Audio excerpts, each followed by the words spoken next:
Con la abstracción suceden cosas curiosas. Están aquellos incrédulos que dicen, tú me vas a decir a mí que esos dos garabaticos salpicados son arte.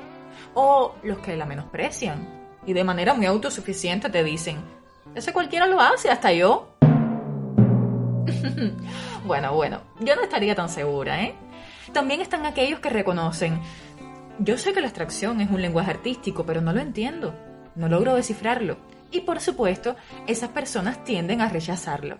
Pero ánimos, que todos hemos pasado por esa sensación angustiosa ante una obra abstracta. Créeme. Mi nombre es Greta, te doy la bienvenida desde La Habana, este pequeño puntico en el mapa. Gracias por sumarte y te adelanto que en este episodio, mis amigas Jenny, Gretel y yo nos acercaremos a la tan amada y odiada abstracción. Uy, el arte.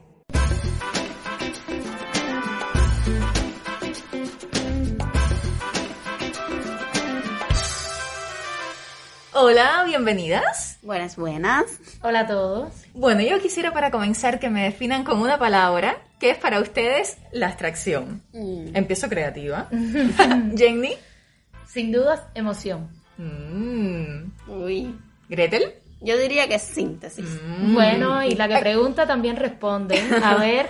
Greta. Sensibilidad. Ok. Yo creo que las tres estamos en sintonía. Sí. Ojo, estamos en sintonía ahora, pero en primer año de la carrera de Historia del Arte, cuando nos enfrentamos por primera vez al arte abstracto, estábamos bastante desintonizadas. Totalmente. Yo creo que la mayoría ha pasado por eso, Greta. Sí, Saben qué sí, se siente. Claro. Es que yo recuerdo como si fuera hoy, y me imagino que ustedes también. Sí, Vaya, claro. tampoco es que hayan pasado tantos años, No. ¿eh? Desde la carrera no, para nada. En ese primer año, en la asignatura Apreciación del Arte, la profesora nos llevó a todo el grupo a una exposición transitoria de arte abstracto que estaba en aquel entonces en el Museo de Bellas Artes, ¿se acuerdan? Sí, claro. Y la mayoría, yo a la cabeza, lo confieso, a la hora de interpretar una obra abstracta, tratábamos de buscar en ella elementos de la realidad. Vaya, algo así como el jueguito de descubrir figuras en las nubes. Sí. Que si esta forma me sugiere un hombre, que si aquí veo una carretera, y siempre era la misma respuesta de la profesora. Ese no es el camino, no intenten hacer eso. Sí, yo me acuerdo perfectamente de aquello. Y ahí está el primer problema, Greta. El arte abstracto, como lo indica su nombre, no es un arte figurativo. O sea, no representa ni describe elementos del mundo real. No podemos tratar de detectar en esas obras, digamos, un sol, una persona, un edificio. Claro. Hay que ir poco a poco librándose de este instinto. Y también chicas, debemos pensar en las obras que se quedan a medio camino entre la figuración y la abstracción. También. Porque ahí los límites ya se cruzan un poco. Sí. Y es lógico en un primer momento, cuando uno se enfrenta a una obra abstracta, tratar de detectar elementos del mundo real. Claro. Sí, claro. Es un instinto natural. Lo que sí en algunos casos podremos identificar en esas obras figuras como triángulos, círculos, rectángulos, volúmenes. Y entonces, ¿qué hay con esto? Bueno, es que el arte abstracto, para entenderlo un poquito mejor, si es que se puede, se suele dividir en dos variantes. Una que posee formas generalmente geométricas, simétricas, y en general esta es la variante más fría, digamos, a la hora de comunicar algo. Sí, exacto, es bastante impersonal. Sí. Y por otro lado está la variante que las personas más asocian con los garabatos y manchas de pinturas que supuestamente casi todo el mundo puede hacer. Sí. Supuestamente. Pero sucede que a través de esos trazos libres, espontáneos, a través de esas manchas y salpicaduras de color, el artista abstracto está expresando sus sentimientos, sus emociones, sus preocupaciones, inquietudes existenciales. Claro, es que detrás de todo ese aparente desorden hay algo que decir, hay una intención. Que es la que hay que tratar de captar o reinterpretar, cada cual desde su perspectiva. En el arte nada tiene reglas rígidas, Claro, por no es supuesto. un tema. Y hoy día resulta muy común ver arte abstracto. Pero ¿cuándo se inició esta nueva forma de expresión? Nada más y nada menos que durante las vanguardias artísticas del siglo XX. Que por cierto, ya hicimos un episodio general sobre ellas y nos alegró que tuviera tanta aceptación el tema, Sí. así que hoy estamos hablando de uno de esos sismos. El abstraccionismo. Exacto. Y podemos darnos un saltico hasta los inicios del siglo XX y traer al podcast a 3 artistas que se las traían y que de alguna manera fueron iniciadores de todo esto. ¿Qué creen? Por supuesto. Vamos a cambiar de siglo. Vamos, atrás en el tiempo. Corría el año 1910 y un pintor y músico ruso llamado Vasily Kandinsky sacó a la luz su acuarela abstracta. ¿Qué era aquello? Una obra de trazos libres, sueltos, sin objetos del mundo real que se pudieran identificar. Toda una extrañeza en aquel entonces. Pues sí, Greta. Para Kandinsky, en una obra de arte, el color era el que ejercía una influencia directa en el alma. Y por supuesto se centró en él. Y como además tenía una formación musical, pues se le ocurrió concebir la pintura como una pieza musical. Entonces elaboró toda una simbología psicológica de los colores, que según sus entonaciones, cálidas o frías, determinaban entonces particulares resonancias en el alma. Pero también hubo quien, en 1913, pintó un cuadrado negro sobre un lienzo blanco. Literalmente, como estoy diciendo. Y dijo que aquello era arte, ante la mirada estupefacta de la crítica y el público. Me refiero a Kazimir Malevich. Un nombre clave en la historia del arte, chicas. Sí. Malevich comenzó a preguntarse algo muy interesante. ¿El artista moderno debía seguir pintando y esculpiendo escenas o cuentos al servicio de la iglesia o el Estado? ¿O era mejor que escogiera el camino de la libertad? Y bueno, además está decir que él escogió lo segundo, el camino de la libertad. Para él lo que se representara era pura convención. Lo importante era la sensibilidad plástica pura, tal cual. O sea, su aspiración era que las personas pudieran ser sensibles ante aquel simple y puro cuadrado negro. Ahora, muchos pueden estar diciendo, pero cualquiera puede pintar un cuadrado negro. ¿Qué de grandioso hay en eso? Obviamente la mayoría podemos pintar un cuadrado negro. O eso creo. Ahora, las reflexiones teóricas que hizo Malevich en torno al sentido del arte en aquella época, y que no fue solo limitado al abstraccionismo, sino que lo vimos en varios de los ismos de la vanguardia, son las que no todo el mundo fue capaz de hacer. Y por eso es que este cuadrado más bien tenemos que verlo como un gesto, ¿no? Un símbolo plástico para decir que la concepción tradicional de la pintura iba a sufrir cambios. Como de hecho sucedió.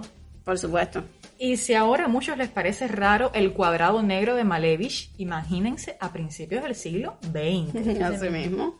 Y por demás la cosa no paró ahí, porque en 1918 Malevich andaba pintando formas blancas sobre fondos blancos.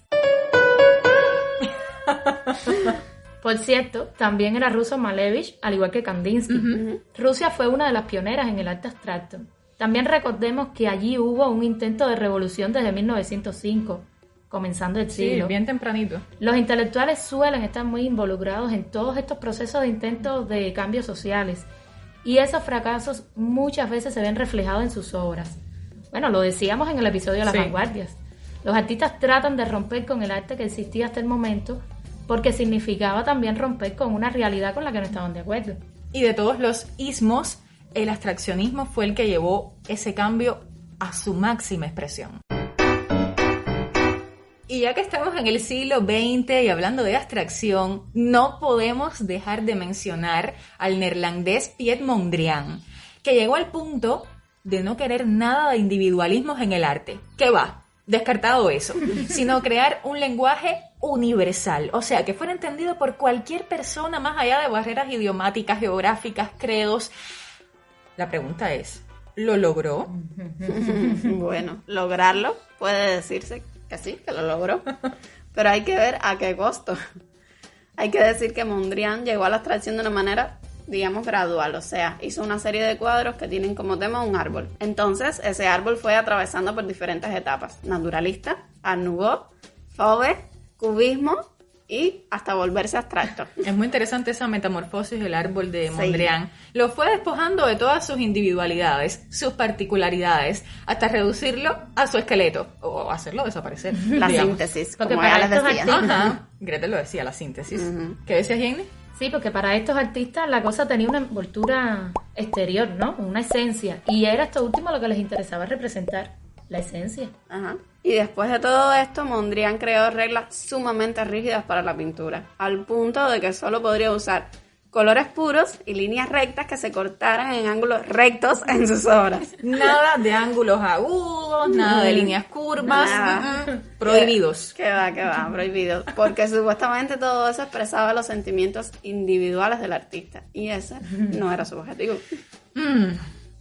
¿Qué nos queda de todos estos artistas abstractos del siglo XX? Posturas extremistas, las de ellos. Vamos a hacer una pausita y regresamos. Vamos. 4 amigas, un podcast y el arte. Bueno, ¿qué me dicen? Posturas extremistas, las de estos artistas. Bueno, Greta, yo pienso que Malevich y sobre todo Mondrian sí llevaron el arte a posiciones extremas al punto de quitarle la libertad creativa, que Yo es pienso lo como mismo. cortarle las alas. Reglas muy rígidas. Sí, o sea, no puedes crear bajo estas reglas tan rígidas, pero al mismo tiempo tuvieron un gran mérito, eso sí, que fue el de abrir un nuevo camino con sus reflexiones teóricas sobre el concepto de lo que es el arte, cuestionándose la manera tradicional de representar. Además de que hicieron numerosos aportes al diseño y la arquitectura posteriores. Sí. Muchos en su momento les criticaron a estos artistas evadir la realidad. ¿Qué creen sobre esto? Pero eso es bastante relativo, ¿no? Porque el arte no necesariamente tiene que tener un compromiso o un componente social. Claro que no. Además, una característica del arte de las vanguardias es justamente evadir su realidad. Exacto. Decía el propio Kandinsky, mientras más espantoso se vuelve el mundo, como es precisamente el mundo de hoy, más abstracto se vuelve el arte, mientras que un mundo feliz crea un arte realista. Decía Kandinsky eso.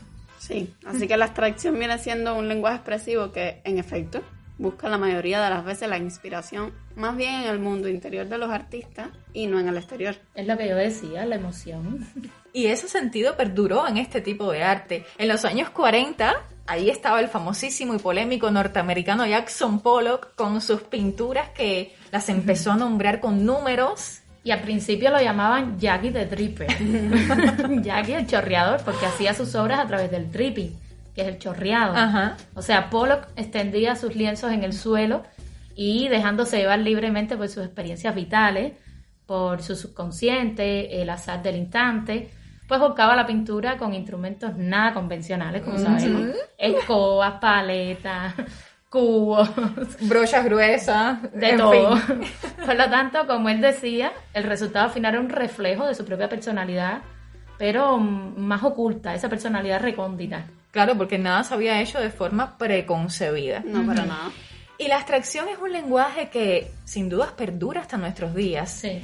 Y uno de los mayores atractivos que yo le veo, chicas, es que es un reto, porque sin plantearte una realidad concreta que uno sea capaz de identificar, te está diciendo cosas, te está generando sensaciones. Exacto, sí. Yo diría que es un reto tanto para el artista, Ujú. por el hecho de lograr que su obra nos transmita algo, y también un reto para el espectador.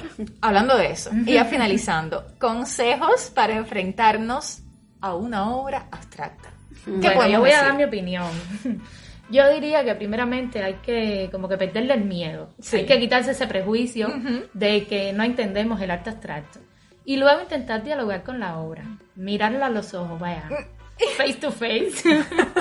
Que vendrían siendo entonces los colores, los trazos, las formas. Y hasta sus espacios vacíos. Sí, todo. Y luego, por supuesto, tratar de sentirla en todo su conjunto. Es sin dudas un ejercicio muy intuitivo que, como dijimos, no puede tener reglas rígidas ni en la creación ni en la recepción de la obra. Totalmente. Y no se hace de un día para el otro. Eso no es un esquema que se aprende. Uno se va Hay que dejarse ejercitando. llevar. Pero lo que sí, sin dudas, es algo muy intuitivo y personal. Sí. Gracias, chicas, como siempre. Hasta la próxima. Nos vemos pronto. Antes de finalizar, te invitamos a suscribirte a este podcast si aún no lo has hecho. Subimos un nuevo episodio todos los martes. Y también puedes seguirnos por Instagram, @hoyelartepodcast, donde ponemos el complemento visual de todo lo que aquí hemos estado conversando. Todas, desde ya, ansiamos reencontrarte en un próximo episodio. ¡Uy! ¡El arte!